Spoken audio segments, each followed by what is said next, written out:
Tähistame sõbrapäeva.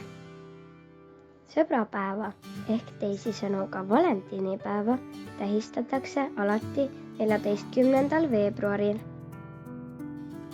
Eestis ja Soomes tähistatakse seda päeva sõbrapäevana, kuid mitmel pool maailmas kui armunute püha valentiinipäeva.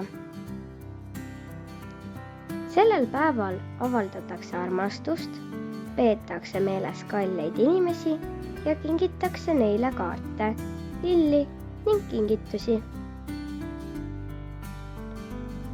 Valentiinipäev on väga vana püha, kuid Eestis hakati seda päeva sõbrapäevana tähistama alles 1980. aastatel.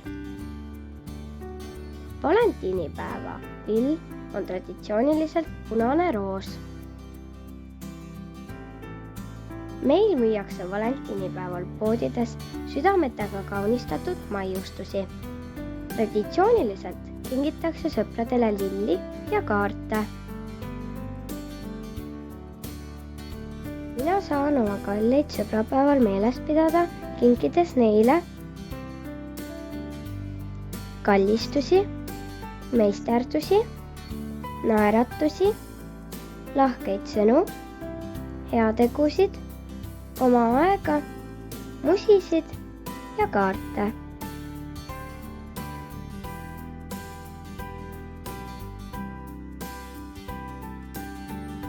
Head sõbrapäeva!